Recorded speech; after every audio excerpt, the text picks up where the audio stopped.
Ladies and gentlemen, boys and girls, we're back at Film Fed Talk. We have a guest on, folks. Been a while. We took some time off to recoup, refresh. But you, kind sir, tell the world who you are. Who you are. Yeah, my name is Conner Bizal, number 91, and a forward for the Port Huron Prowlers.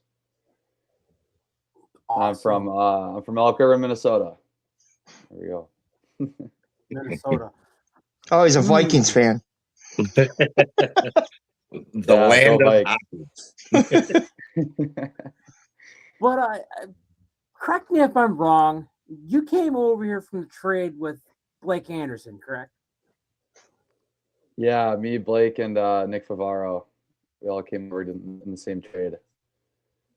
So, how was your time down in the great state of Louisiana? So I never actually made it down to Monroe. Um, I signed with them over the summer, and then we ended up getting traded here. I think I signed in like May or June, and we got traded here in August. So, and this is my first year pro, so I never actually made it down there to Louisiana, but Nick and Blake did. But it was definitely a surprise to me when it happened. But I'm obviously really glad that it did. Seeing how everything's gone so far. So yeah. Yeah, I mean, you're home. I mean, you say you got a home and you're here. Well, it's funny because I remember talking to Paulie last spring after my college season. He really wanted me to come here for like around this time of the year, but I had a broken hand, ironically enough, and so I told him like it wasn't going to work for me to come here after the season. So I didn't hear from him again until he called about the trade, and um, like I said, it was a surprise, but I obviously had a good idea of what Port Huron was like just from talking to Paulie before, and yeah, I've thanked Paulie and Grammer and those guys more than enough times for saving me and bringing me here because I can't even imagine how different this season would have been if I ended up down south. So Yeah, I mean, I know Monroe's doing pretty good. We're doing pretty good. So we got our own thoughts on a different episode about that equation. But enough about me. Andy or Justin, well, the court's yours. Go ahead, Andy. You can start. All right. So, one of my main questions I always usually kick off: who inspired you in your hockey journey? What really brought you into the game, and what made you love the sport of hockey? yeah, so I'd say my dad was probably the biggest inspiration in that sense. Like he played college hockey at St. Cloud State in Minnesota. So hockey, and not like you guys said, being from Minnesota, the hockey state, like you learn how to skate before you learn how to walk. So you like my dad would build me and my twin sister a outdoor rink in our backyard every winter. So like we were out there all the time just playing against each other. And I think honestly she was a big part of it as well. Like us obviously being the same age and like her playing as well. I think we always wanted to like push each other and try to beat each other up in the backyard rink or maybe just trying to compete in any way possible. And yeah, looking up to our dad who was coaching us also growing up. Yeah, he's been a big part of who I've been chasing after my whole hockey career for sure. Yeah, and I did a little reading on your elite prospects, of course. Now, your twin sister, she plays in the PWHL, if I'm correct. Yeah, she's pretty good. Yeah, she plays for the Minnesota Frost in the club. So she's in her third year of pro now. So yeah, it's really cool to get to follow her journey as well and see where she's at. Very very proud of your brother for sure. Heck yeah. The hockey's definitely a family thing in the Bizal family. The uncle also played for St. Cloud State as well, correct? Yeah, so my dad and my uncle are I think a year apart, and so they grew up playing together, played at St. Cloud together, and then my cousins on that side, well, the oldest girl played at Boston College, and then I think that the PETA or she played a little bit in league before the PWHL, and then her sister was committed to a D1 school too, but had to quit because of concussion. So yeah, it's definitely in our blood. There's no escaping it in our family. Yeah. That's always cool to see that when you see that hockey for generations passed down, it really makes it go deeper, and it's sort of like the Lockhart family. Uh, but enough about that one. Now you played in the USHL, correct, as well? So for juniors, I played in the USPHL for a little bit. Very important letter slid in between the middle there. Yeah, I played in the USPHL Premier for a couple months in New Jersey, and then ended up playing 18U for the same organization, New Jersey, for the rest of the season. And then the next 2 years after that, I was in the EHL in Boston. So primarily spent my time between those two teams or two organizations in juniors. Now that and have you always played the forward position, or did you ever switch it up? You play D or wing? Well, obviously you're wing, but ever get the center? I honestly probably haven't played D since I was in like fifth or sixth grade. Like I said before, my dad coaching me. Like me and my sister actually played on the same team a couple times. So the last time that I played with her, we were D partners for a little bit. She's still a defenseman. My dad saw something else in me and ended up kicking me up to forward, which I've never looked back since then. I don't like game backwards, so if I can avoid doing that as much as possible, that's what I'm doing. But I have honestly probably played wing like 75% of my time playing forward. Like even when I was younger, like something about playing wing, I just was really drawn to. I think playing defense as a centerman in the D zone was something I didn't really want to do when I was younger. So I figured I might as well get good at this wing position. You got to attack. That's the main thing with forward. Attack. Yeah, I'd rather score the goal than have the job of trying to stop them for sure. I'd rather put it in the net. Lay down and block the shots only when you absolutely need to. Yeah, the wings always make it look pretty dramatic. Kind of saw a little bit more blocking shots in the D zone. The centers do all the work, down low in the zone, and then we'll get a puck off the shin pad and be, sprawling out for it, making it look dramatic. So. So, Connor, I'm going to jump over Andy real quick. You've been here since the beginning of the season. So, what's being a Prowler mean to you? Honestly, I think every time somebody in our team gets asked that, we kind of have the same response. I think it speaks a lot to the culture that we have.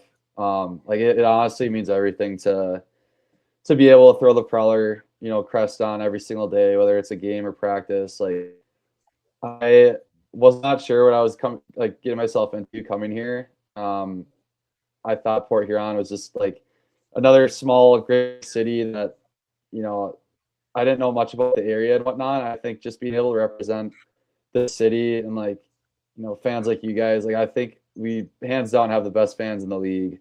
I love Jim McMorran every single time, we're playing there. And I think this is just such a special area and organization. I think the way that we go about things is way different than any other organization. Like, obviously, this is my rookie year, so I don't have the other experiences to speak on. But I think all the other guys on our team that have gone elsewhere have repeatedly said throughout this year, you don't find this anywhere else. Like, this is so unique to us and the Prowlers organization. And I think it's cliche, but every single time I get to throw on the jersey, there's so much pride taken in that. And Paulie always says it to us, there's always an expectation when you do that as well. We have a certain lifestyle that we live and a certain brand of hockey that we like to play that we definitely take a lot of pride in. Actually, I do a little mantras and writing stuff, on Post-its, and my first one here that I read every morning is says proud to be a Prowler.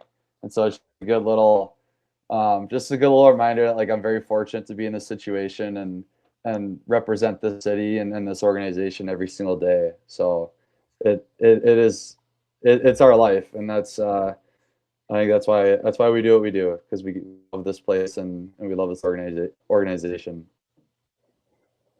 Moral of the story, Connor, it's a family. Like Justin got us involved back in March, beginning of this month during St. Patrick's Day, and it's like this is a family. It on the ice or in the stands, you're a band of brothers. You on the ice, you guys are one complete unit, and it's awesome to see that from a fan. And to doing this, it's like awesome to hear that story. It's a brotherhood.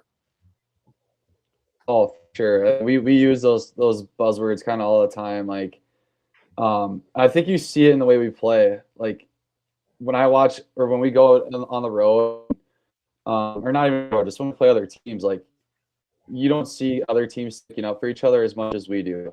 And I think it's funny. I don't remember who I was talking this about, but you see in the NHL, like I think the Buffalo Sabres and the Lightning got into like a melee kind of because somebody got hit bad and then they started standing up for each other, and like the media kind of ran with it and made it a big deal. And we were like, this is a occurrence for us. Like we don't let our teammates, take hits like that. And if they do, then, you got 20 guys on the bench that are waiting to answer, step in and respond to that. I think that's so, again, unique to our organization. And I can confidently say that anybody in our locker room would take a bullet for the guy next to them, and sacrifice whatever it takes to help out our team and help out each other. And yeah, it's that I think you see that in our transactions too. We've kind of had the same consistent group throughout the season, and I think that's because of how tight we are and how close we've gotten. And even the guys that we have brought in throughout the season, like they've gelled perfectly and just like have found their way on our team, seamlessly. So I think that kind of speaks to, yeah, like you said, the family and the brotherhood that we have here. It's very, very special. It is. It's a special thing. Like you looking at it, and you're like, some guys will die for each other. They will march to the gates of hell and fight for the guy next to him. And like I told Paulie in the last interview, that's what it is. It's you don't see that. You don't see that across this league. It's funny. Like, oh, go ahead, Andy. No, you go ahead, Connor. 100%. Okay. You go ahead. No, I just thought of something like even last week or a couple weeks ago when we were in Watertown. I was thinking of what you said, Richie. Like fire, like being able to die for each other on or off the ice, and like we were. It was our Sunday game or our third game of the weekend, and obviously the things kind of went south between like the coach and the bench or whatever, and us scratches, like we were. Oh, sorry, did you lose me here? Oh, no, you're still there, bud. Oh, okay. I just got a call. I fucked that up. My bad. But we us scratches were making our way back to the locker room. Like we didn't really know what was going on between the coaches and whatnot, and we didn't know that like the security was like basically locking everything down by our locker room. And one of the Watertown scratches was like trying to make his way over to like our hallway and our locker room side, and he was hiding behind the curtain, and we're like like you're not even getting close to these guys, like trying to do anything to the guys coming off the ice. And like it just reminded me, like we even off the ice, like we're ready to do whatever it took to, if something happened, our guys off the ice. And yeah, I'm glad you guys can see it, because you guys are definitely that family as well. Like I mean, even when I'm not playing and getting the opportunity to just like go and talk to all you guys, all the fans, before the game, after the game, like we're all one knit community and family. And so it definitely, all the support that you guys give us, I think just reciprocates right in our locker room and keeps us tight as a family. So it's it's amazing. But yeah, that's one thing about this league, the FPHL. you get that close up experience. You get to know the guy that's sitting out on the ice. You get to know him on and off of it. You get to know a little bit about the personal life. And it's cool. You don't get that experience in any other league. And watching how you guys transform it, you guys feed off the crowd. We feed off of you guys. It's just a kinetic ball just exploding each game. Look at this weekend. Topeka came to town, down 1-3, and came back with an overtime thriller. Everybody feeds off each other. Reggie taking that penalty there. It's just right there. Everybody was right there too. Like, oh, we gonna go sideways with this? Well, we'll handle it.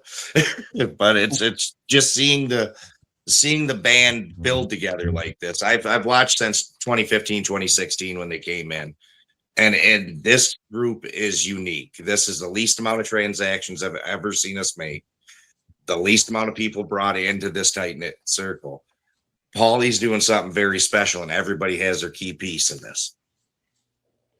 Yeah, no, for sure. I think there's been countless games, or not countless, there's been a handful of games where, maybe we're not playing our best, and McMorrin, you can tell everyone's like waiting for something to happen.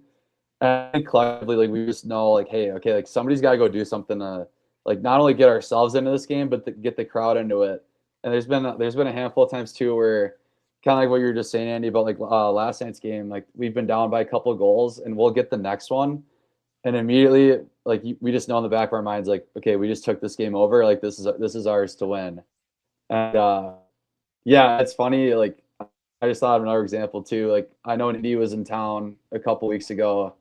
Some of the boys were like skating through the goalie's crease. I don't remember what I think it was when their coach got kicked out or something. There was a big break in the game. Some of our guys were just like trying to skate around, keep those loose, but they were like getting pretty close to Indy's goalie. And I know one of the guys in Indy knows like Coop and Favs and those guys, and they're like, oh, like, we'll start doing that to Coop. And the response was, I dare you, because literally 20 guys salivating on the bench waiting for you to do it, and like go respond to that. So it's, yeah, we like to play on the edge a little bit, and we will protect each other at all costs. I think that's, again, one of the most unique things about our group, and something that you see our team don't see in others. That's the unsung heroes right there. Yeah. Richard, you got any questions? I was just going to ask you. You've been quiet. I'm just listening to this because it's like. Listen, I'll shoot some questions out at him. One I seen on TikTok. Okay, and it was with the SPHL Knoxville's. Who's got the biggest bromance in the locker room? Oh, that's a good one. I think Fess and Buck are up there. I think ever since Buck got here last year, they've been pretty tight. Favs and Coop are good. I sometimes it's like the roommates. I think the roommates kind of usually have like a pretty good bond, but yeah, I don't know. There's like so many. It's hard to pick just one. Again, we're all so tight, so like we obviously all get along, but yeah, there's some good duos in our locker. I don't think it's necessarily a bromance. I think it's brothers. Yeah. Right? Yeah. Well, yeah, it is. Brothers, right? It is, but there's also certain guys that just like know how to get each other going. Like, they'll say one thing, and then I think it's a bromance, but it's also tied into like how much you can just like chirp each other and like get each other all fired up. Like, I think that's another thing too. Or like some guys have that chemistry, and like it's so funny. Our team's hilarious, guys. I know you only get to see like a fraction of it, but like when we're in the locker room, it's like every single day is so much fun, and we're always just having a good time. And yeah, kind of like what we've been talking about, like that contributes to that family, and how well we all work together. Yeah. Now, going with Justin's question about the bromance, was there anyone on the ice you'd rather switch positions with? Or have a different mind mate? Like, Who would I rather you switch could think positions about with? it. Like, I guess Or like like, if I could be in their shoes, who would I pick? Yeah. yeah. Like, Okay. would you Yeah, switch like with B what? Way? Whose talent would you want off the team? Like who's other than your talent? Whose talent would you want to put in your hands for a night? So I mean, you don't have to answer it, Connor. I mean, Yeah. no. I got the gears turning right now. I got some ideas. I think I wish I had the vision of Grammer, like in his ability to pass the puck. Ooh. I wish I raw talent. I wish I had Reggie's. I think Reggie's the most like effortlessly really good hockey player I've ever seen. Like he doesn't even have to try, and he's obviously so good. The intensity and the physicality would definitely be B-Way. It is that guy's unreal, man. Like, and he wears his heart on his sleeve. Everything you see is exactly how he is, and I love that about him. I think, yeah. Well, who else? Like, even like from maybe a shot standpoint, like Lockney. Lockney's got a really good shot. Yeah, gosh, I feel like I could just take a piece of like everybody in our team and put it together and it'd be the perfect player. But yeah, there's a lot of things I wish I had that I'm jealous of my teammates that they do have. Well, that's got one good thing But, about playing with all them guys. There's something they can always share with you and increase your repertoire each game. Oh, for sure. I think even in practice, like we'll always be working on stuff before or after, and like everyone's got different perspectives of like different areas of the game that like we'll always have conversations about. Well, if I was to shoot a puck this way, like why would I do it this way compared to that way or something like that? And so, yeah, we got a lot of smart and talented players on this team. So we're always sharing ideas. that's the thing. Now- You gotta keep that engine lubricated so it doesn't die out. And feeding off each other, getting ideas, and we got to try this and everything like that, and boom. Yeah, and It's I like think a nuclear like bomb almost. yeah, obviously this is our job. I think that's the biggest. I mean, the biggest difference when you make that jump from college to pro. Every day you have one responsibility, and it's to be the best professional hockey player you can be. And I think a part of that is like us trying to collectively get better together. Like obviously we're trying to get better as individuals every single day, but as we pursue that, we also become better as a team. So we'd be fools to not, stay before or after practice and like work on certain things and ask each other for advice. Like I think that's I'm sure there's team players out there where, guys are just there to collect a paycheck and, just kind of coast on by week, but like that's definitely not our group. Like we're all there to get better each and every day. Do whatever it takes to contribute to our team. So yeah, like we've been saying, it's obviously we're different than anywhere else. So that's another good aspect of what we do every day. Yeah, it's a unique thing we have brewing in Port Huron. I can't I don't have words to talk about it. I mean, it's awesome. He's like a kid in the candy store, Connor. He's like a kid in the candy store when it comes to this stuff. Well, I am too. I feel like one every day. I have a question. I think we always ask, and I know Andy's got a question, but we save his question for the very end. And Andy, you know what question I'm talking about there. But my question. Go ahead, Justin. My question is what's your favorite bus story being with Port Huron? I mean, we ask everybody. Paulie had a good one. Let's see if you could top Paulie's. Oh, do you remember what Paulie's was? That one was from the blast in the past. So his was one. He was with when he was way back in. Yeah. Oh man. And remember, you gotta keep it kind of PG. We've all been on hockey buses before, so we know what happens. But yeah, I think we've been pretty tame on the bus this year. I mean, I'm in the front with a lot of the other rookies, and we're actually right next to Grammer and Pauly.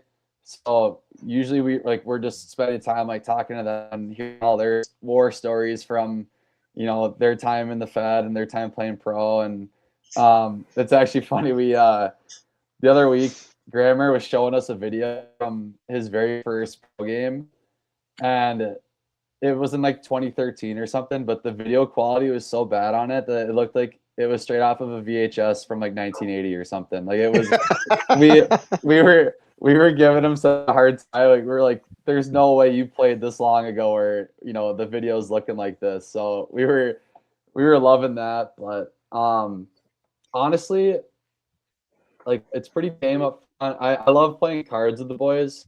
I think every road trip we'll get the Schnarps games going and get some money involved, and somehow R2 always wins, which is baffling to me. But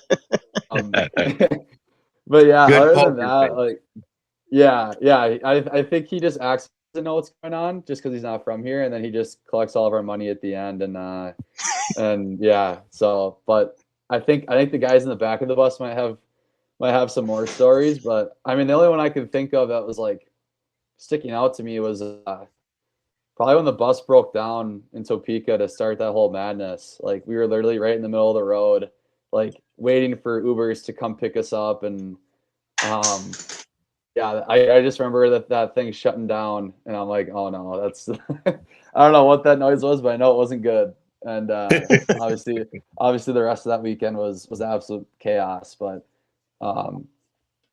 yeah, I mean, I guess that, and even like our bus not starting for my very first pro game, that was pretty that was something else too, having an Uber to my first ever professional hockey game, because That the was in bus driver, Danbury, right?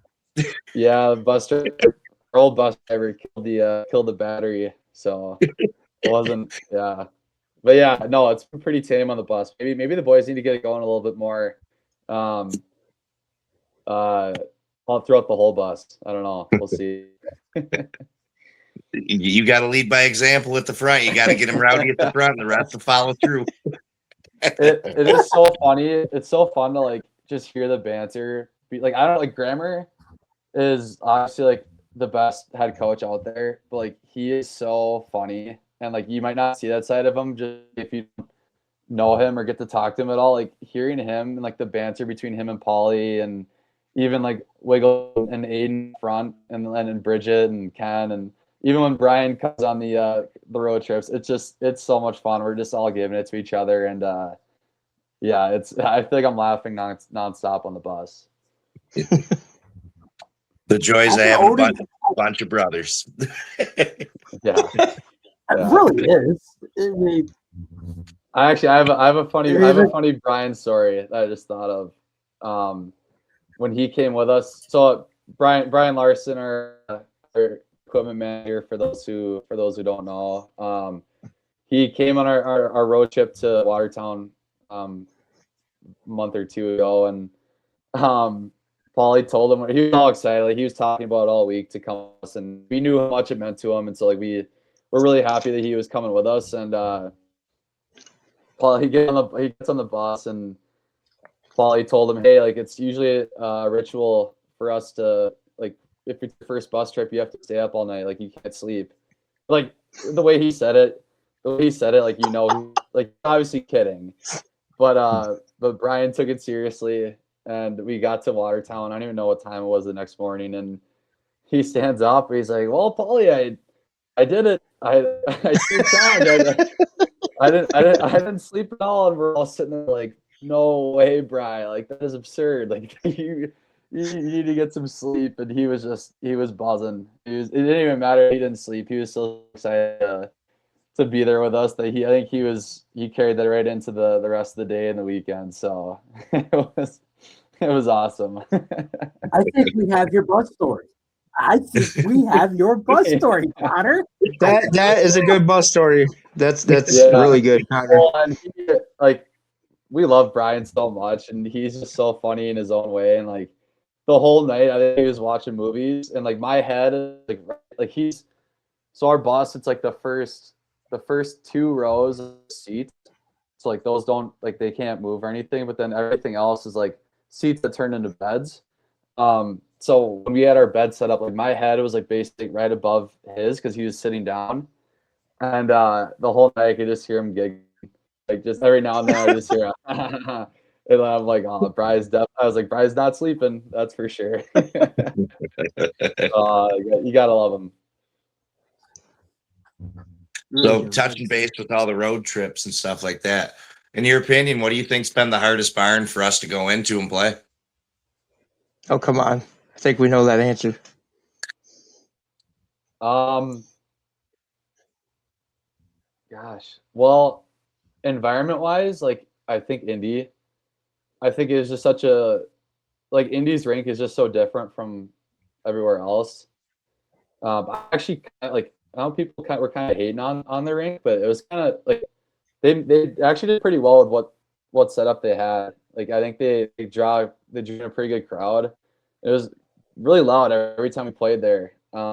So I'm not gonna say like I think environment wise was them or just setup. I think Blue Ridge was an interesting one that I think not a lot of people might say. Like they drew a pretty good crowd too. I don't know what they used for their Zam, but it smelled like great gasoline every single time we played in there the whole game. That wasn't very fun, but they usually had a pretty rowdy crowd too.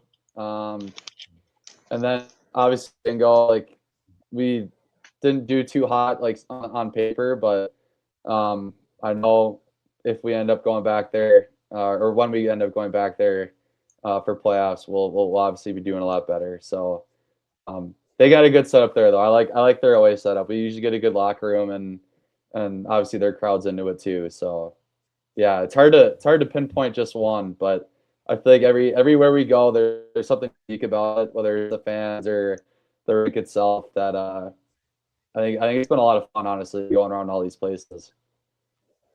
It really is. I mean, you got teams in the league that have hostile environments. You got teams that will basically call you a donkey all game long, and it just hearing that banter all game long from McBourne, and you hear it on YouTube. It's like, I kind of miss McBourne right now. What's really cool no, this for year sure. is seeing the Prowler fans travel to pretty much every barn this year. Every barn they've been in with you guys this year, and I think Will said it best that they've never had that. I mean, you maybe in the past, but not this many fans. Yeah, I think literally every single place we've gone to, there's been a Prowlers jersey in the stands. Which We know Section 9's been there. We've made a few trips. Looking I forward to bingo. We are entering hostile environment. We're going to bingo. I think us three are going to plan a trip for sure. we need you guys there terribly. Honestly, like that first weekend in Danbury, like Andy, how many fans of ours do you think were there? About a total, of course, the Lockhart's, Will's Day. I'd say a total of 10 people. Yeah. Is that including Section 9? Yes, including the group from Section 9 that went. Seeing you go against how many thousands of people were there, that was incredible. Like I just remember seeing that and I'm like, all right, yeah, like we got, that was when I first thought, okay, we got something special here. Like this is the support that I'm sure every team is jealous of. It's just seeing like, I mean, obviously that was a pretty hostile environment there. Everything that was up to it, that built up to it. And I think just seeing you guys go toe to toe with all of them was awesome. I think going to Blue Ridge, like obviously Virginia, like nowhere close to Port Huron. Seeing some fans that actually they end up coming to Port Huron not too long ago, but like talking to them and hearing that, you know, they're from like North Carolina or that area, and they traveled, you know, a couple hours to go to Virginia, and they just happened to be Prowlers fans. Like that was crazy to me, but that was so cool to just see that support, and it definitely helps. Like, no matter how many of our fan there. Like just seeing one Prowler supporter there can change everything. And yeah, usually we find ourselves in a pretty hostile and rowdy environment. So having those people there is huge. And even in Indiana a couple weeks ago, like that was definitely our biggest road crowd. Yeah. And that was awesome. Like where else can you find an away team have their own like gated off fan section in the rink with like their own police escort? With their own security too. Yeah, it's just amazing. You guys, like I said before, you guys all mean the world to us, and none of this happens without you guys. Yeah, it's a rarity. Obviously, in our trip to Danbury, we got to speak with a couple of the guys from 102. Obviously, that whole first game, we were going back and forth pretty good. And I had my son with me and my other buddy, and I look at him, I go, "Hey, man, we've been pretty borderline bad here. I think we should probably hang out." Well, about halfway through the third, all of a sudden, one of the guys from 102, we see him walking up to the bar. He comes right by us, sort of gives us a look, comes back down. He goes, "You know where I just came from?" "Yeah, 102. Why? What's up?" And my son's eyes get all big. He goes, "Nobody's ever came into our barn and done what you guys did." And he handed out beers. We were safe. Yeah, that's the thing too, though. Like I feel like it was the same way for us players again too. Like obviously, like I said, the tensions were high just because of all the drama built up before it, and all the penalty minutes and all the fights that were had that weekend. I think from a fan perspective and a player perspective, like obviously we're doing whatever we can during the game to get an advantage, and I think the end of it is always about respect. And I think same thing with you, like with what you just said, Andy. Like we were up top after our game, literally drinking with all the Danbury guys up at their bar, and like each other's hands and be like a good battle this weekend. Like you do what you can during the game and on the ice or in the stands for you guys, and afterward it's we're all supporting the same cause here, and just wanting the best for our teams and our organization. So that was definitely the cool, like just after that weekend, like getting to end it that way was so cool to me. Like I'd never gone and drank with the other team after a game before, just like out of respect and stuff, and that was that was pretty cool. That's one thing that a lot of people have a hard time separating, I've noticed, because there were a few that still were saying some stuff after and all that. But at the end of the 60 minutes, we're all humans. We all love hockey, and we all got stuff to do. We all got to go to work the next day or catch the next game. We're all human at the end. Shake hands, laugh it off, and get back at it the next game you see them. Yeah, for sure. That's what I was going to say. Is at the end of the day, yeah, I might wear a different colored jersey than you. I might root for a different team than you do, but by God, I might buy you a beer at the end of the day. And that's the whole moral of the story is, yeah, you chirped our ear off. Here's a bush light. Like, camaraderie on or on and off ice. At the end of the day, like Andy said, we're human. Please just buy me a beer after all I ask. Yeah, I think it's from a player's perspective, like we're all chasing the same dream here. Like we're all at this level for a reason. I think, yeah, we battle with the other team and the other guys, endlessly throughout the game. But at the end of the day, like you have to respect each other for being willing to go on this same journey together. I think, like, how many times do you see like guys fight and then afterwards they're like giving each other a pat on the back or something, or like they get in the penalty box like, hey man, like nice fight, good battle, whatever it may be. And yeah, I think that's pretty unique to just hockey itself. Like I think we're like we value respect so much compared to other sports that like you're gonna see examples like that from hockey players. So yeah, there's definitely a lot of respect and a lot of understanding for what we're all going through out there. That's for sure. So and obviously, we're just talking about fans. Sorry, Justin. What has been your craziest fan experience that you've had? Like an individual one or just like a group coming up to you? What's been like one that stuck out to you since you've started? Oh, that's a great question. I mean, it's hard to say, or it's hard to not say, like, just the Section 9 guys giving it to literally every single team that that comes into McMorran. Like, I love just in ups when you guys just stand there by the glass and just getting to hear you guys carving the other team. I love when, like, something happens with the other team, and usually it's with like the other coach or something, and immediately they got like a whole, again, yeah, all Section 9 just down their throats, like getting on them, and um, it's been so fun. I think gosh, it's hard to think of one specific example. I think just all the young fans we have too has been really cool experience. Like all the younger hockey players that um, are coming up and asking for your autograph. Whether it's before or after a game, before a game.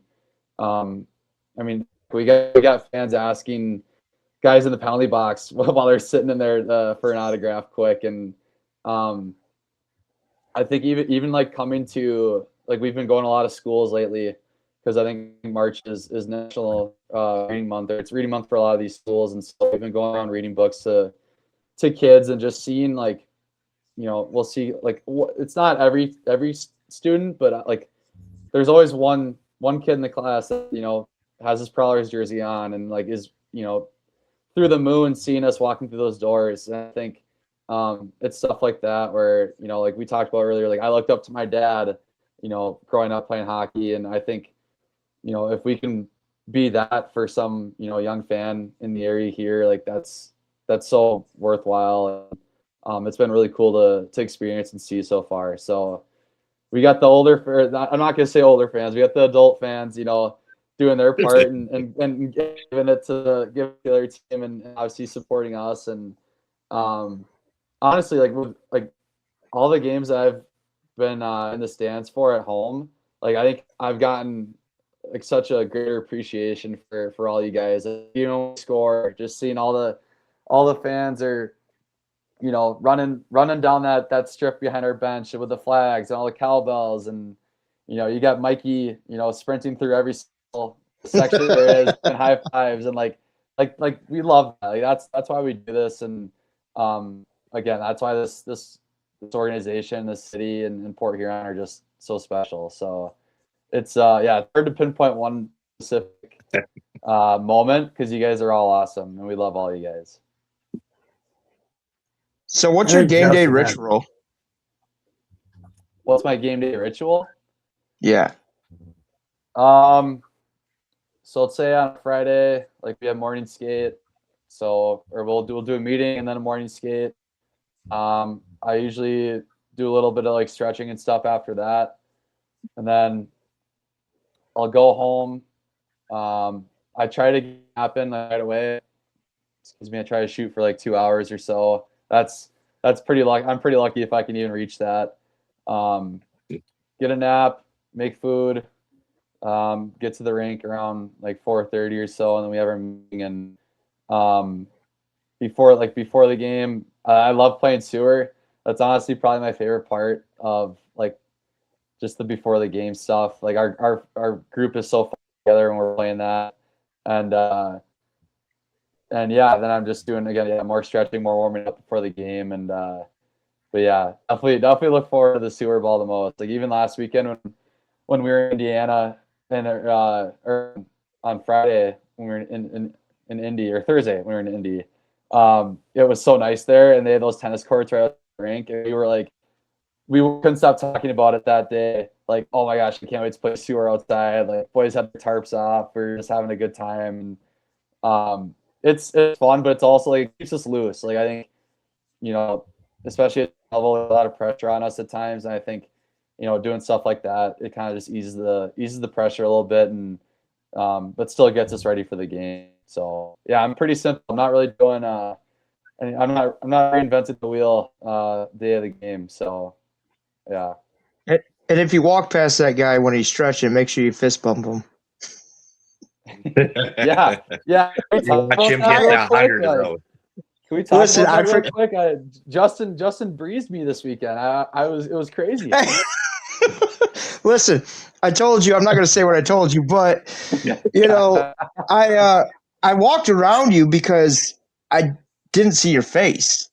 In my defense, I didn't see who it was, so I walked around the guy, and he goes like this with his hand, and I'm like, "Why is this guy trying to touch me?"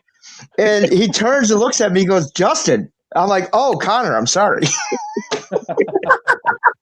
I was this close to having I left it up there, and I was gonna have to wrap around, and just give it myself.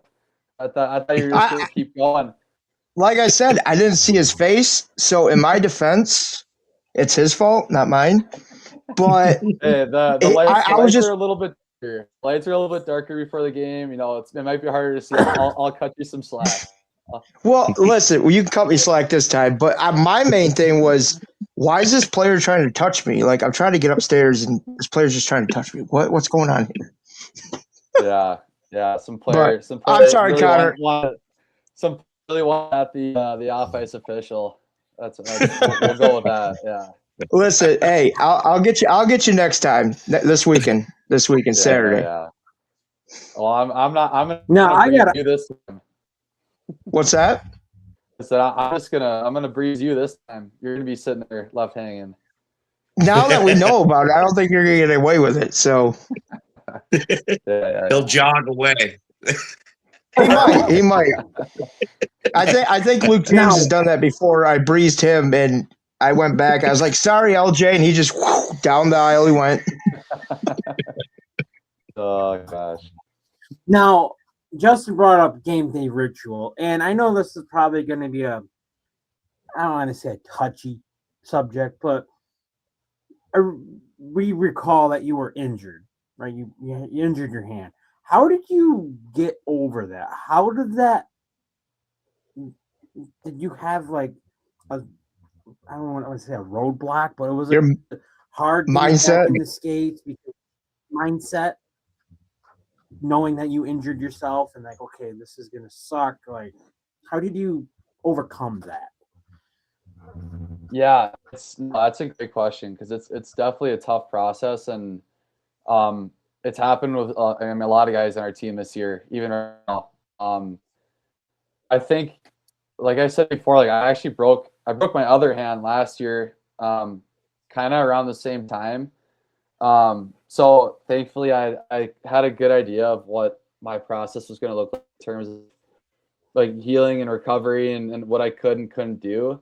And thankfully, I actually could do a lot more this time around compared to last year. I felt like I could barely play at all.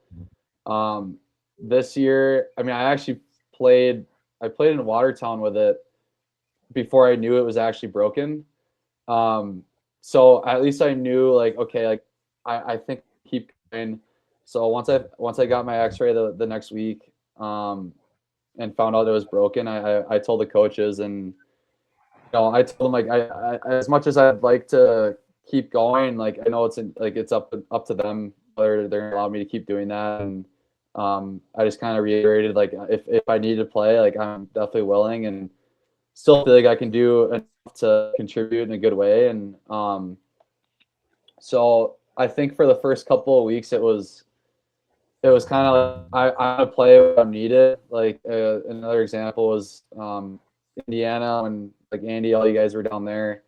I wasn't supposed to play. Like I don't think I was supposed to play the whole weekend, but Mo ended up getting hurt, so like I was the only extra player there. So all of a sudden, here I am slotted into the Saturday Sunday game or whatever the last two games were that weekend, and I had to go through that. And after that, once I got put on IR, I kind of sat down with coaches, and they said, I think this is a good opportunity for you to let your hand heal fully. Like they knew I was trying to like keep pushing and keep going, and they respected that. But at the same time, like long term, I need to have full health, and so that was tough because then I knew I'm like, okay, like I know I'm out for the next 2 weeks. Like I know I'm not playing, which I think for anybody isn't easy. I think mentally, like you kind of just have to step back a little bit and from like a 2,000-foot view. Like for me, yes, I wanted to keep playing, but I knew I wasn't 100% healthy. I knew I wasn't playing to the best of my capabilities, which was it wasn't hurting my team, but it also wasn't giving our team the best chance to win. So I think kind of thinking about it in that way, and also just trying to focus on being the best teammate as possible. Like being in the stands is never easy. Obviously, everybody wants to be on the ice, but at the end of the day, like it's your job, from or to as a scratch or some guy that's not playing to be the best teammate you can be and get the guys going that are playing and support them in whatever they need. So, like I said, at first it was kind of tough. Like I really wanted to be out there, but then I realized like, yeah, I just got to focus on, contributing to this team in any way that I can. And at that time it was just, doing whatever I can off the ice to help the boys. And again, we've talked about it so much already, but like this is such a family. And like, I think for me, like I just wanted to give whatever I had, whatever I can give to our family. And nobody wants to see a guy pouting in the stands. Nobody wants to see a guy, having like a poor me attitude. That I think that trickles over into the locker room and like the guys that are playing. So I was definitely, not gonna let that happen. And yeah, just do whatever I could each and every day to get better physically, but also remain pretty good mentally as well. And Yeah, I do you have gotta to do say that. this: even with that hurt hand, you still threw a mean one there in Indy. Yeah, yeah. I watched that game and I'm like, Connor, what happened? What happened with the hand, All man? right, Like, did all it just right. magically? All right, let me explain here. So I I had to like get I this said, backstory. yeah. So I play that second game and we end up winning. It was a little bit tighter than that first game, and the guy that I fought like ran into Coop. Like some might say it was accident, some might say it was on purpose. Regardless, he touched Coop, got in his crease, which as you guys have seen throughout the whole year, like we obviously don't tolerate that. Um, and so the game was too close for us to really do anything about it in the moment. Like we didn't want to jeopardize putting Indy on the power play or something like that late in the game. So we knew like, hey, like we'll take care of it on Sunday or whenever that third game was. And I remember Parse and Buck came in the locker room before the game because I guess they're talking to the guy before warmups or warmups, and he was like, "All right, like I'm not like I don't think I did anything wrong, but like obviously you guys do, and like I'll respect it. Like I'll do whatever. Just send anybody but Reggie." And and so with I don't blame him. I don't blame him at all. But so Parson Someone else has a. Go ahead, Connor. I said someone else over in Indy knows what Reggie's like, but he's no longer with Indy. Yeah, and I think it must have been the game before when Reggie absolutely went after one of the younger guys. I think so. Yeah, I think they saw that and said, "No, Reggie's off limits here." But yeah. So Buck and Parse came in the locker room before the game and they're like, "Hey, like we're gonna take care of this right off the opening draw. Like, it's fair game. Whoever wants to do it, by all means, go ahead. But if nobody else wants it, then me or Parse Buck or Parse said that they would take care of it. So then once I found out I was starting, I was like, all right, like I feel like I should step in and do something here. Because I think it was me and Razor and I don't even remember who else was starting with us that day. Maybe LJ. And I just told those guys, I'm like, hey, like I think I'm gonna do it.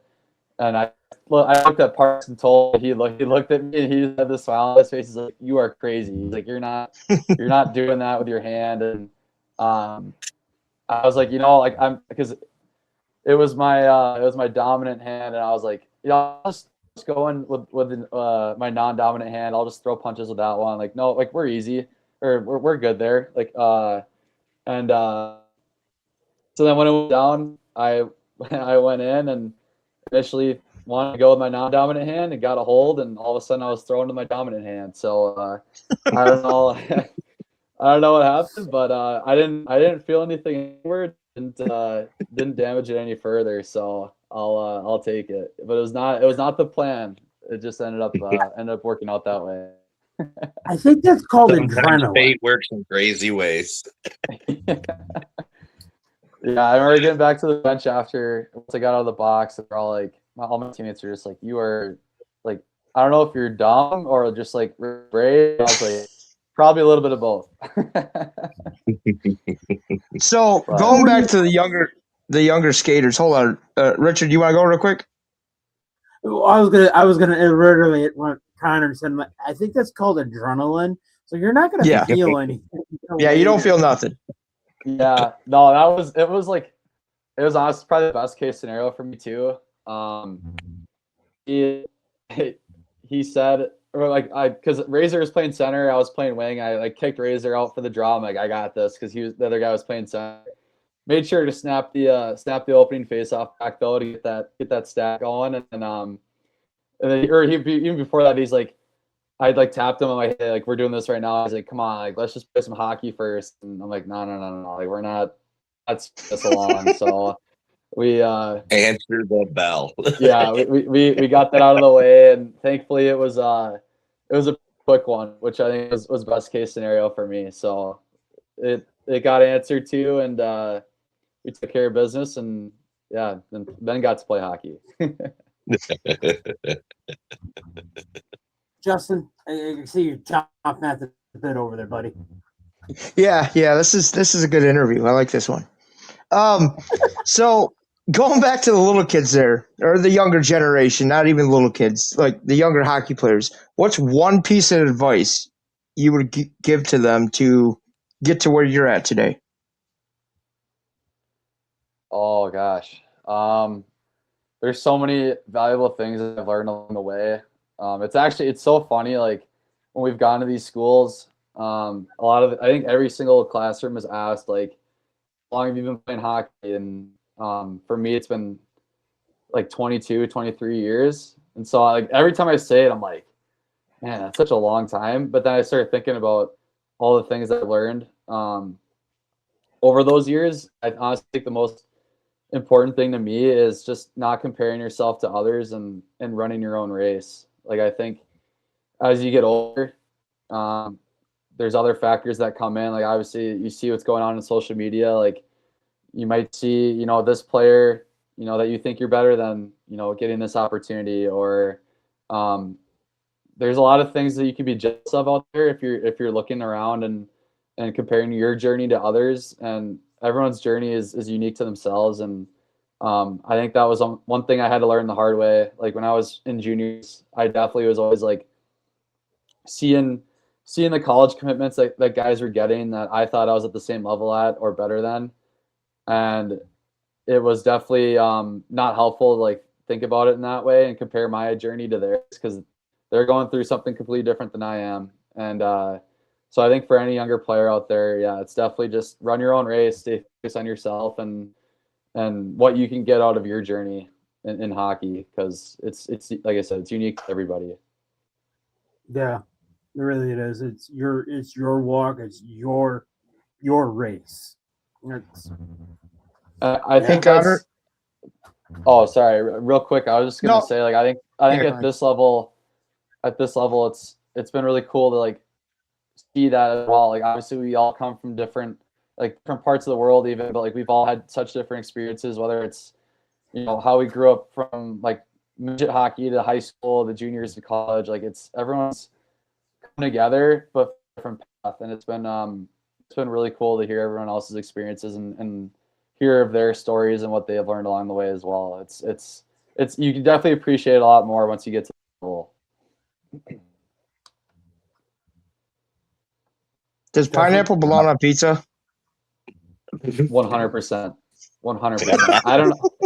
I don't know where the hate comes from. Like I know pizza traditionalists out there that are so against it. I'll take a Hawaiian pie any. Well, So, Richard, you got questions? Richard, come Huh? on. Hey, you're telling me if you're getting a pizza with, like, let's say chicken, Oh. pineapple, and barbecue sauce on it, like, you're not going to eat that? You're lying. I'm You're gonna lying. eat it because it's food, but do I prefer pineapple on pizza? No, I don't. I just Yeah, but would you try it, Richard? Would you try it? I would try it. I would. Okay, so we're gonna put you that test next weekend. If you gave me a pizza that has pineapple on it, and you say this is the best pizza in the world, okay, I'm gonna eat it. I may But not would like you it. say it's the best? It all depends how good the pizza is. I can't. I mean, if you go to Little Caesars and get a pineapple pizza with pineapple on it, is it going to be that good as Bella Bola's? I don't know. that's definitely two different classifications of pizza. Exactly. Now, like you were saying, you played hockey for 22, 23 years. Oh, what's your favorite hockey memory? Uh-oh. Oh, He's froze. Uh-oh. Oh, Conner. all right. Are we good now? yeah, we're good now. Okay. I don't know what just happened. I just saw black screens. Andy, I did hear your question though. Or actually, Okay. no. I think I caught the first half of it. All right. Obviously, you played hockey, like you said, for 22 or 23 years.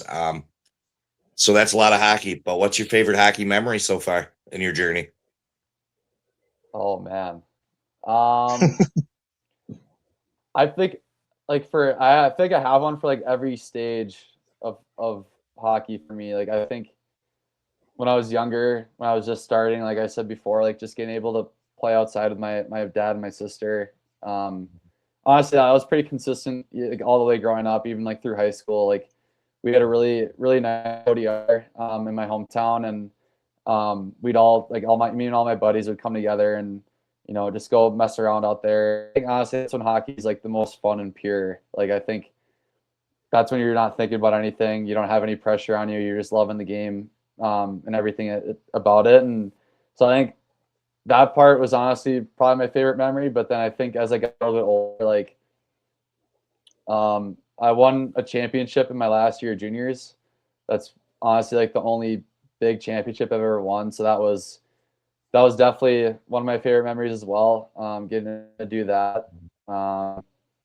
And then college, we got to play 2 outdoor games in college too. So that was a lot of fun. That one brought me back to my childhood. So, and then obviously being here like has been the most fun. It's like we're not even done yet. And it's been the most fun season I've ever had and the best experience I've ever had. So I feel like I've taken like something from every single stage and level that I've been at. I'm very lucky. I'm very fortunate. Well, I'll say this. You're right. The season ain't over yet. I can have a feeling you're going to be holding that commissioner's cup above your head here very soon. Oh yeah. Oh yeah, for sure. For sure. Let's not jinx it, Andy, but yeah. It's not jinxing, it's confidence. Yeah. What's Paulie say? One game at a time? Yeah, 100%. Yeah. Yeah, I think it's really easy at this part of the season to like maybe take the foot off the gas a little bit now that we've played a lot and we don't have like really a whole lot of like quote unquote meaningful games. But I think these are just as important as the rest of them so far. Like this is our opportunity to keep building every single game towards where we need to be come playoff time. And I can't speak to how games and the environment have been here in the past, but I think every single person I've talked to has said what you guys just like. There's a different feeling around this team, and I feel like even last night, like all you fans were so fired up about us pulling out that win, and even like getting to talk to some of you guys after the game and stuff. Like it just seems everybody else sees it too, that like there's a special feeling within this team, um and yeah, like I can't wait to see what we end up doing in playoffs, because I know, like we said, obviously, things haven't gone the way that we wanted to against Bingo this year, but I can tell you that hasn't shaken our confidence at all. Like, we are going into playoffs knowing that no matter, if we're on the road or at home or whoever our opponent is, like, we're gonna be prepared, we're gonna be ready, and I feel like we've been playing like a playoff style of hockey all season. So I know, a lot of times with playoffs, like, try to change their style a little bit, like more physical, more like focus on defense. And yeah, like I feel like we've been doing that all year. So I feel like, it's going to be a special run for us for sure. And it's crazy that it's already that time of the year, but it's going to be, it's going to be so much fun. I know we're all looking forward to it. And it's like, Feels like just why like can't- yesterday we were just starting the season off in Danbury. Yeah. A blink of an eye. Yeah, it's crazy. It's like I was gonna say, Well- it's like, why Go ahead, change what's Richard. not broken? Yeah. You're playing a type of hockey what you're playing now. Why change it? If it's working, why change it? That's the thing. Like, why change your MO? Why change your identity going into playoffs when you're already playing playoff style hockey in the regular season? Like, that's my point on it. It's like, don't change it. You don't mess Put on with the saw. Yep. Yeah. Yeah, Well, I think that's what makes us really hard to play against too. Like, there's certain teams that we play against that they're a little bit more run and gun, and they might like cheat a little bit offensively, which in the regular season, sure, like you might get away with it.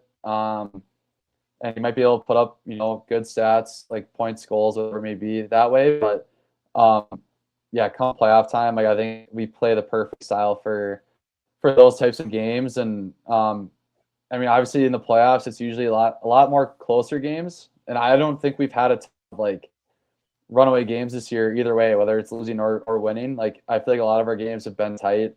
They've forced us to, find a way to win, find a way to, come back. Even last night, come back from a deficit and, pull a game in overtime or shootout or whatever it is. I feel like we've seen just about every situation, every scenario that come playoff time, whatever we're throwing, to be able to deal with it, and we're ready for everything.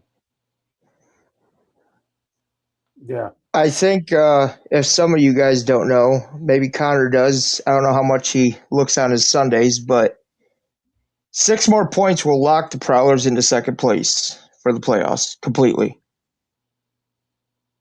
So Yeah, this that's You weekend? mean that sweep next weekend? Here, this That's coming right. weekend. Yeah, that's right. Putting you to it, Connor. It's funny. Like, I feel like this season I haven't looked at any of that stuff like the whole year.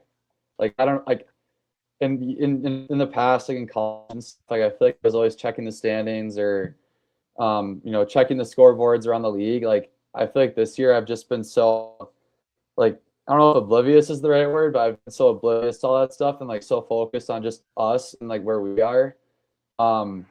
Like, I just felt like I found out, I don't know if it was last week or a couple weeks ago, we were like 15 points at Topeka or something, and I was like, oh my gosh, like I didn't know that the gap was that big. Like, after we had gone down there and swept them in 3 games. Yeah, it's crazy. Like, I feel like I even at the coaches show when they're doing the predictions for around the league, I'm like, if I ever got asked that, I would have zero clue, because I don't know where anybody is, any of the standings, and any of that stuff. So I feel like, Well, that's why you got us. yeah, I'll lean on you guys to check that stuff for me and relay the info. Well, it's like I'm gonna take words out of Paulie's mouth. One game at a time. So Yep. why? Well, Yep. we're X points ahead. Who cares? Let's get ready for this team coming up. Let's get ready for this next team. What Points. happened in the past? Stay in the past. Let's keep moving forward. Points It's don't really matter. easy. We're down by 1 million all the time. Yeah, That way, it's really perform the easy. best. Yeah, it's really easy to get caught up in the numbers and the the scenario side of it. I think even when we clinched in water, like I don't think like half of us knew that was even a possibility. Well, we know Like, LJ didn't.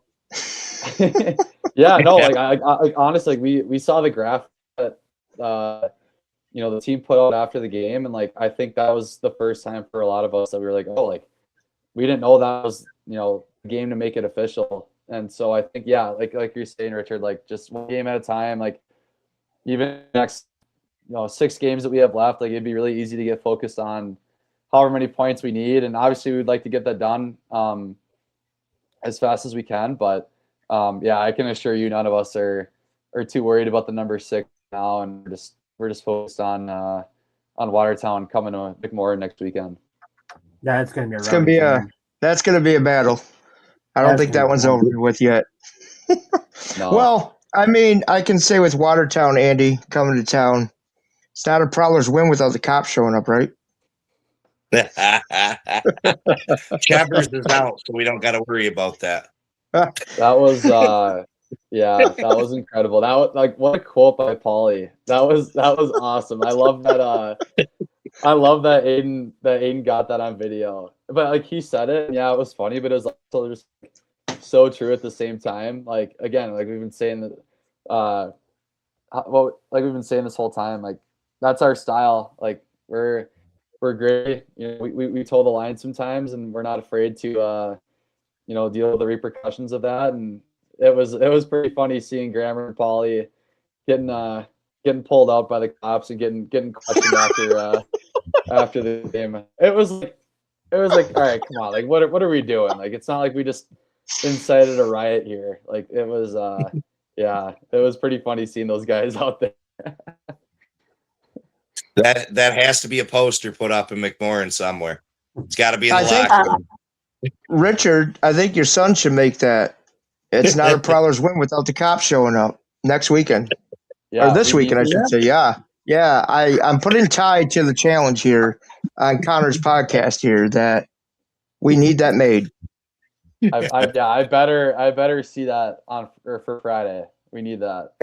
But it was crazy. Like I said before, like we were like us scratches were making our way down by the locker room, and all of a sudden we hear the security guard or we see them like storming that area, and one of them just goes, "Next person to do anything is getting sprayed." And you got like pepper spray or mace out. I don't know what it was, and I'm like, what happened from us leaving the stands to us getting like walking down here? I was like, what could have possibly happened? But it's also one of those things where like, again, with our team, you just never know. And sometimes we'll do stuff, and we're ready to back it up and stand on business. Maybe it had something to do with Parsons blowing kisses. Oh, if anything happens like that, it's usually a good guess that Parsons is in the mix. That's you can usually Parsons is that one.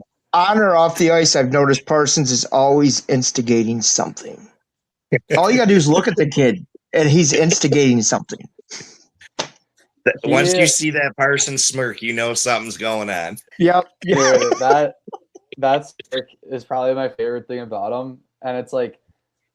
You look at him, and Paulie always talks about this. He's like, you see him, and like he's such a scrawny guy, like so like skinny as a twig, like but he like just the way he plays and like the way he backs up, his talk and what he does out there. It's so fun to watch. Like you'll see him just slashing guys out there left and right, but at the same time he's like really good friends with the refs and stuff, and like they respect him and what he's done over his career so far, and like he'll be chirping left and right, and he's ready to fight anybody.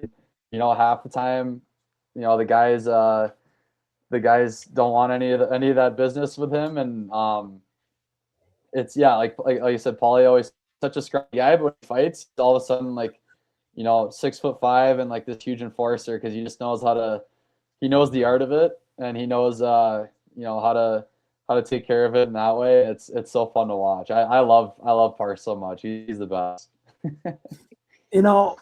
I got a perfect analogy of this team. Andy, Justin, myself, we grew up obviously in the state of Michigan, but there was a team down the road called the Pistons. They were called the bad boys of the NBA. right? Andy, you know where I'm going with this. Yes, I didn't watch sir. basketball, so Port Huron Prowlers is the bad boys of the FPHL. Let's just call it how it is. 100%. Yeah, for sure. Yeah, I think I we take a lot of pride in that. I can say this after all that stuff that AJ Galante was pushing, that this since he took control of the hat tricks this year, there was going to be Trashers 2.0, and that was their thing. And the UHO, they were the bad boys of hockey. We came into their barn and everybody else's barn and McMorrin this year and showed that you can't say that we own that title. We're going to ride that to the end. Yeah, no, I think that first weekend definitely set the tone in that way. Like I think that I mean, I think we kind of had an idea of what we were getting ourselves into that first weekend, but I mean, it's two completely different teams, right? Like obviously, moves are made over the offseason in both ways. We never truly knew what was going to happen, but I think, yeah, after that weekend, it was like, all right, like we just had 200 or something penalty minutes in one weekend, and came out with two huge wins, and I think like we realized like, okay, this is how we can win. Like, and I know, again, I don't check the stats and the numbers a whole lot, but I've heard that like we lead the league in penalty minutes by a pretty good margin. you can thank B-Way for that. Yeah, but even then, like you would think that the team that takes the most penalties would lose more, but I, as we've seen, it's we found a good recipe where we can play tough and again play on that line a little bit, and then still find a way to win games. And yeah, I like that, the bad boys of the Fed. That's definitely There's another poster. Yeah, there we go. Yeah, If you watch this, there's a merch opportunity. Over here in the corner, we have with Connor's number on it. Over here in the corner, we have B-Way planting flag T-shirt, right? We got Connor, the bad boys of the FPHL. Yeah. If you can somehow find a picture, of my fight from Indy and throw that on a sweatshirt and then put that on there. There we go. We just got a lot right there. I will ask Lexi after this interview. I'll start working. I was gonna say I can go upstairs and ask Lexi, and hey Lexi, pull a Connor picture up. She's probably got it in her room somewhere. Oh, that's awesome. Yeah, I better see two new signs there this weekend. You got those written down, right, Richard? Yeah, it's not a power win if the cops don't get called, right? Is that how the quote goes? The cops don't show up. That's unreal. He's jotting her down right now.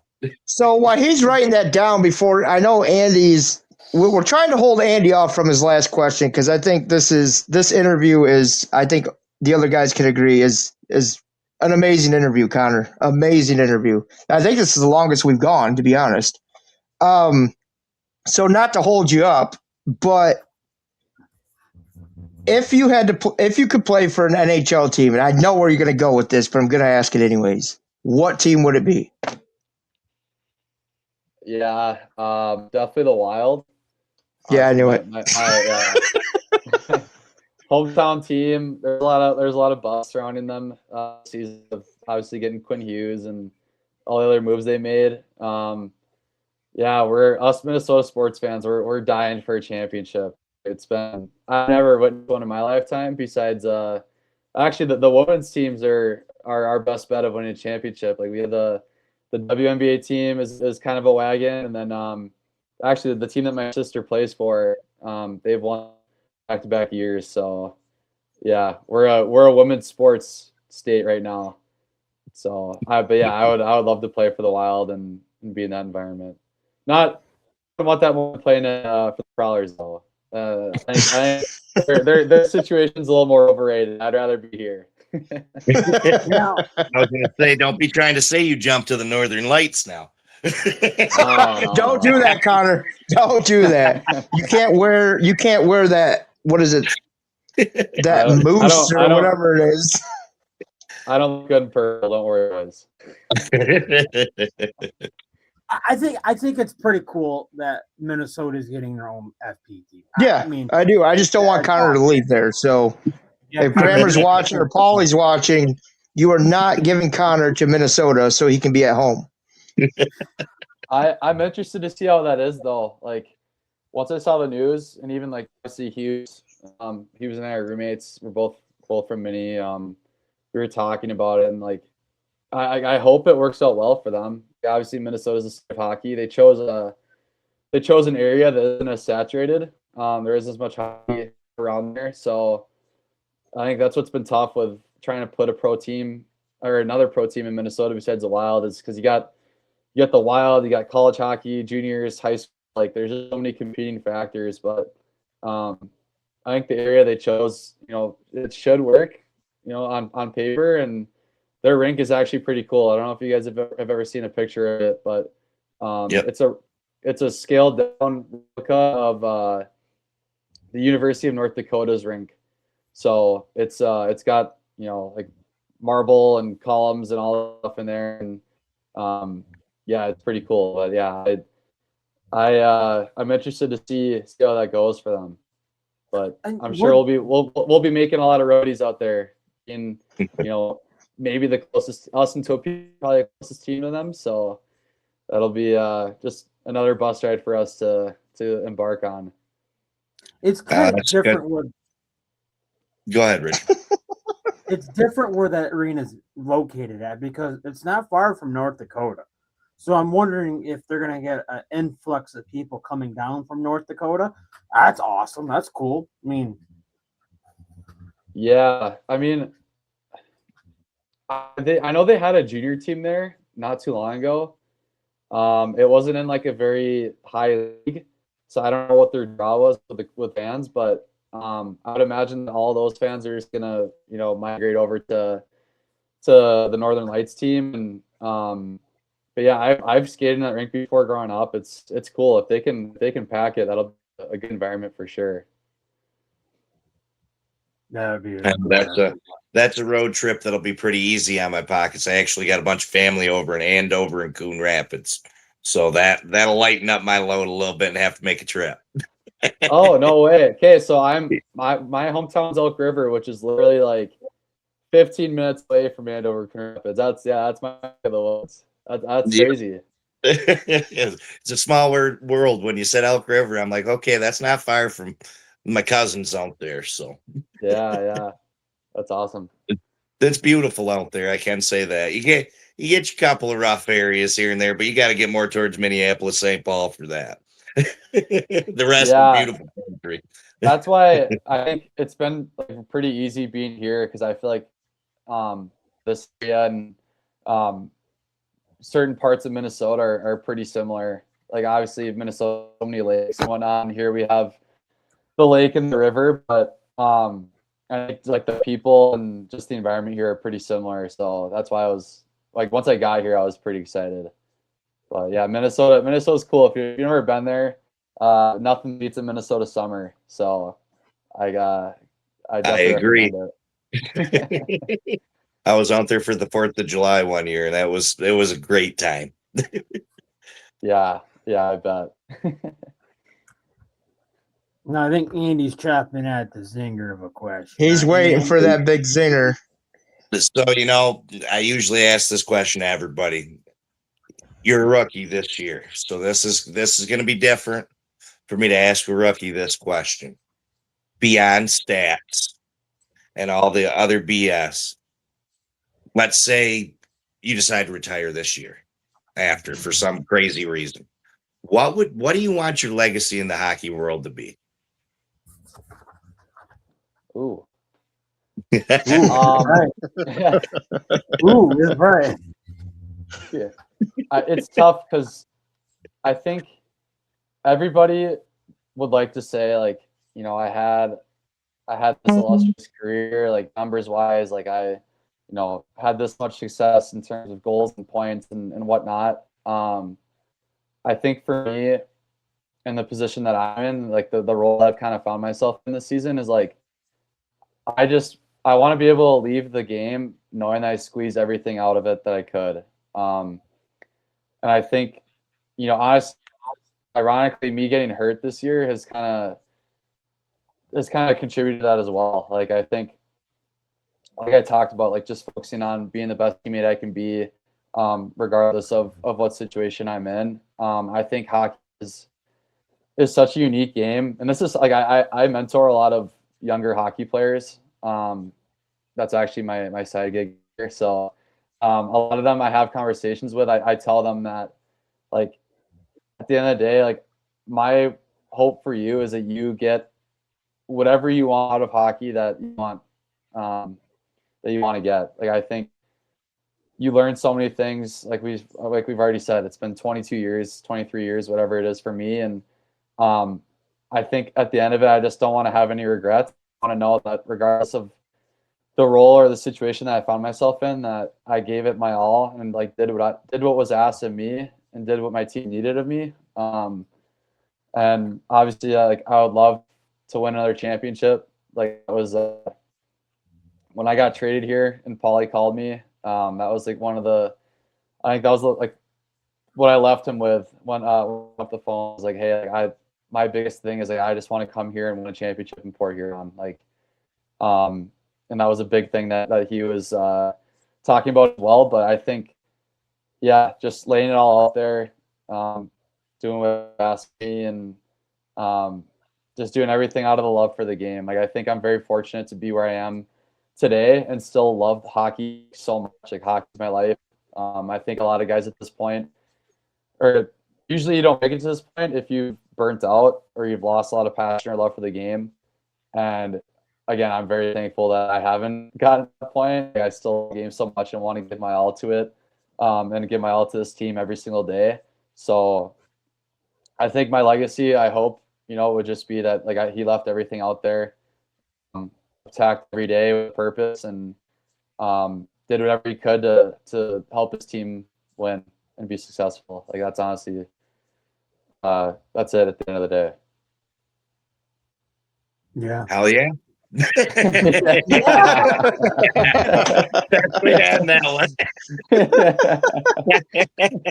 That shows a lot of type of personality and the guy that you are, and that's awesome. That's what I hope to hear. It really is. From what I've seen from you already, just in the short time that you've been for Port Huron, and we've been playing for Port Huron. Yeah, it's like I've talked about it with a couple guys already. Like I think this is, we've said it probably 1,000 times already on this interview during this episode, but like this is such a special place, and I don't think there's a lot of places where guys would be willing to sacrifice some of the individual things for the collective team. But that's how it is here. Like my kind of mindset is like, obviously I would love to play and contribute as much as I can. Our team is so good and we're so deep that you can throw anybody out there and give a night, and like we're gonna give our team the best chance to win. So obviously I'd love to do that every single time, but I'd rather have a lesser role on our team than be a star player or play a lot more on any other team, like hands down. Like that's how special this place is, and I don't think you can find a lot of spots around the league or around pro hockey that you have just about every single guy saying that. So it's yeah, I like I showed you a post. I wake up every morning with gratitude for being in this position and being able to put the Prowler logo on and represent our team. And it's like I get emotional sometimes just thinking about it and talking about it. It's like this year has been so fun, so like eye-opening to like this is why I wanted to play at this level, was to find something like this. And again, I can't wait for the next month or two here to see how we finish it off. And yeah, just the thing about being a player and being in Port Huron has been so fun. So yeah, very, very, very grateful for sure. Yeah. Well, let me get a Kleenex and wipe my tears off. Thanks, Conner. Yeah. Keep it. No, I like Connor said though. I mean, even with people being out, this team is different. Andy, you seen it last year. This team's different. They showed up last night, having some key players out, and they still. I mean, it's different. It's a different feeling this year. It is. We're hungry. Yeah. Sure, I mean, We're hungry. The hunt is on soon, and we're gonna eat. We're gonna eat it up. pretty good. And the thing about it is, we told Paulie, like you said, every guy in that locker room will stick up for each other. I have to say, if things went south real quick, we told Paulie this. I think most of us fans you'd probably see fans on the ice. Just it would be gloves, sticks, fans, purses. Who knows? Kids fighting other kids. I don't know, but that's it. Prowler hockey has changed a lot since I started watching it, and this year it seems that way. I mean, yeah, we see Section 9. Paulie gets chirping, Everett Thompson. There's Andy standing up right there, ready to go. So Make my day. I used to watch WWE like crazy. Don't make me swanton off the top. hey, listen, Kurt Angle.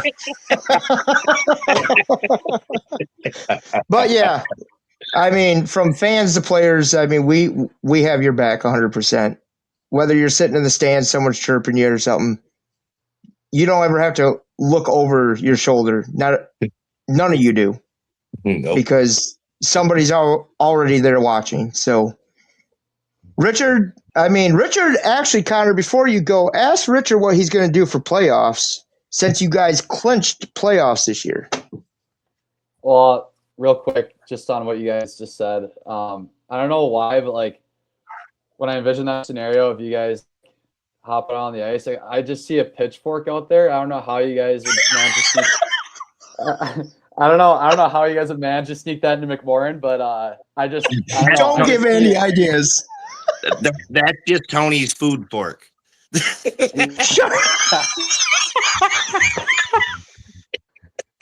I see I got a pitchfork. You don't worry about that. I see a crossbow, maybe. Like I don't know. Like I just see like if you guys have ever, I envision like the Anchorman, like the fighting scenes, Anchorman. I envision the Prowlers fans showing up in that way. But yeah, Richard? Let's hear what you got in store for. Come on, Richard, just break it now. They clinched playoffs. Well, they're not in they clinched playoffs, but it's not playoffs. Richard, what are you going to do in 2 weeks? I'm getting to it. You just relax. So do you want me to say it, Richard? No, I'm getting to the point. Let's let it be a surprise, Justin. Come on. I mean, you can ask Wiggles. Wiggles will tell you what he caught. So I just This is I'm gonna put this picture in your brain. It's Doug. Remember Doug Baysdale and poor dude, right? Standing up there with Doug across your chest. Oh, Mine's gonna be more 2.0. Yeah. Hey, say no more. Say no more. I got yeah. He's like, say no more. Say no more. Well, also, like I'm trying not to envision it. Like,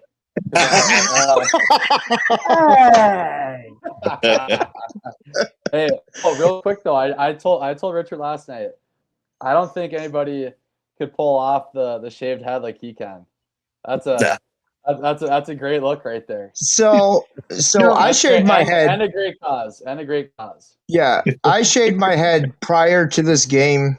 We can give a shout out to Angie and stuff. But Richard, when I was talking to him yesterday in the hallway, I think he had a hat on, and I'm upstairs and I look down, and he's right, Richard. That head of yours, dude. You can pull it off. Yeah. I'm gonna tell Connor the story. Connor, we all know Angie's. I'm gonna get emotional here, folks. I really am. You can't even say her name. Well, it's emotional, man. It's really emotional. I know.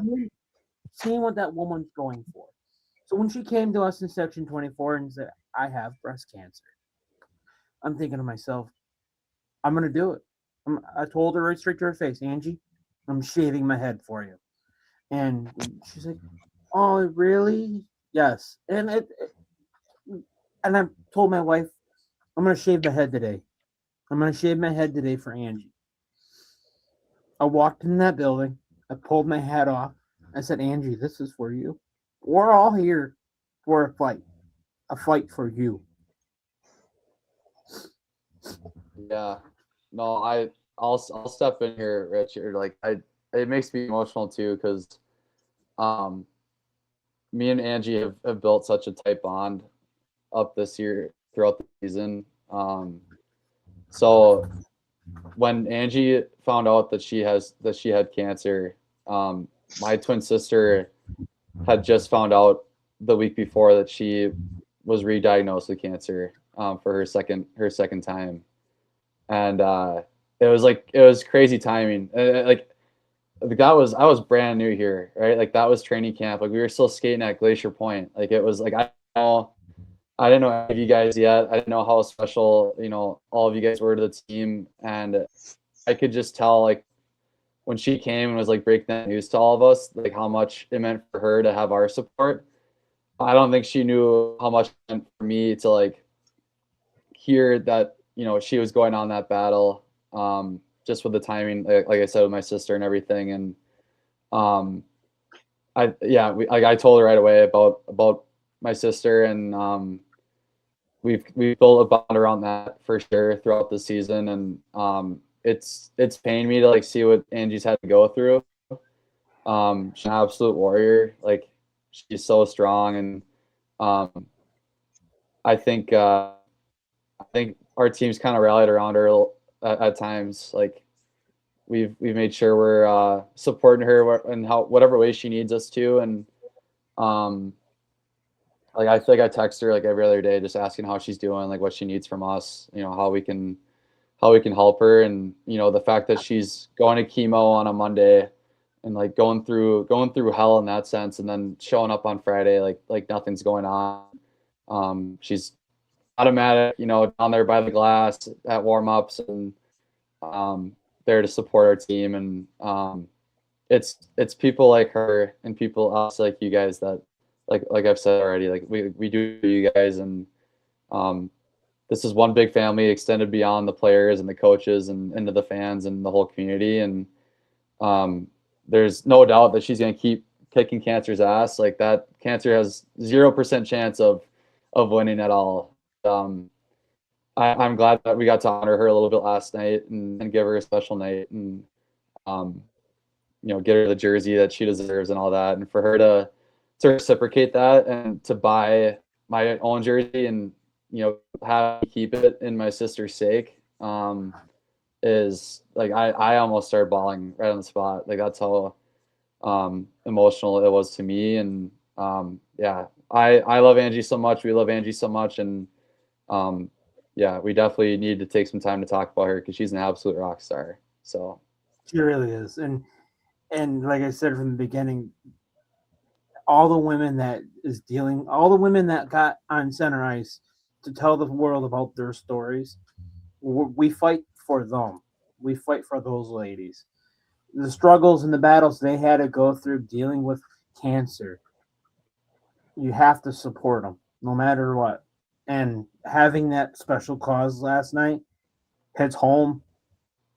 It really does. I think too, like we obviously have a lot of these specialty jersey nights and like certain themes for these games. And I think, sometimes it might be overlooked. Like some people look at it like, oh, like they're just wearing different jerseys tonight, like, and they kind of forget about the whole reason behind it and the whole cause that we're trying to support. I think the various organizations and causes we've supported throughout this year, like I feel like every single time it's resonated with at least somebody, whether it's on our team or as a fan.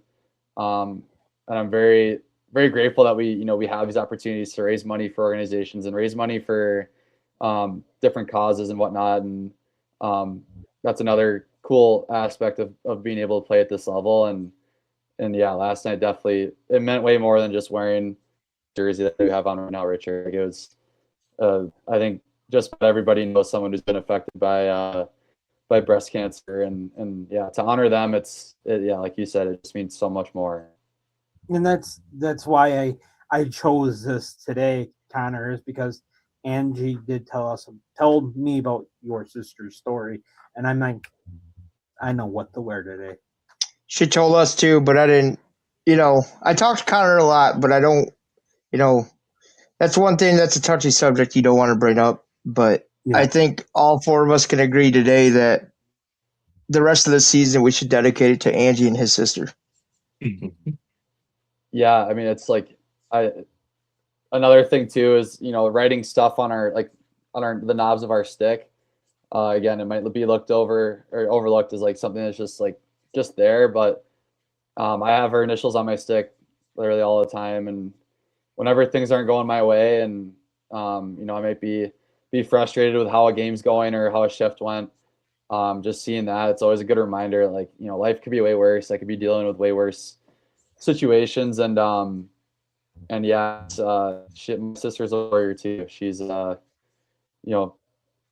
what she's doing and like playing hockey while still fighting off this brutal disease is crazy to me. And I think she's a pretty private person as well.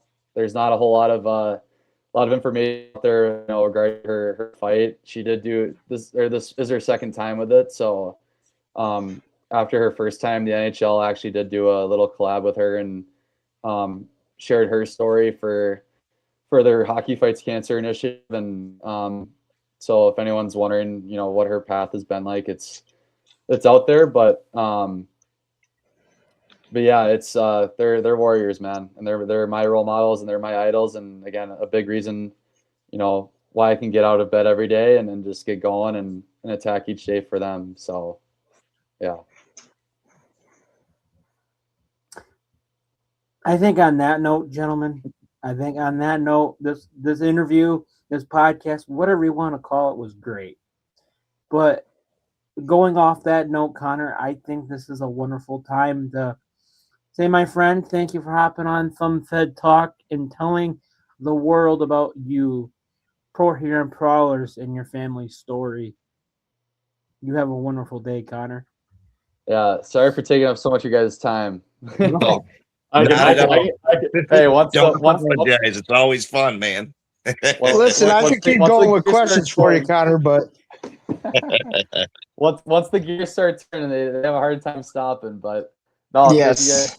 thank you guys for having me on. I love talking to all you guys, and we appreciate all the support you guys provide us with. That's what makes this place so special. So proud to be a Prowler, and can't wait to see what we do the next couple of months here. Hey, Connor, before we leave, I'm going to put it on the podcast. I won't breeze you this weekend, okay? Hey, eye for an eye. You better watch out. I'm coming for you this time. Oh, man. Well, thank you, Connor. Thank you so much, man. Thanks, Busy. Yeah. Thanks. Thank you. Cheers. Cheers.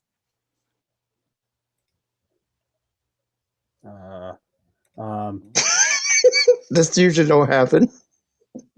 Yeah, it usually doesn't happen, but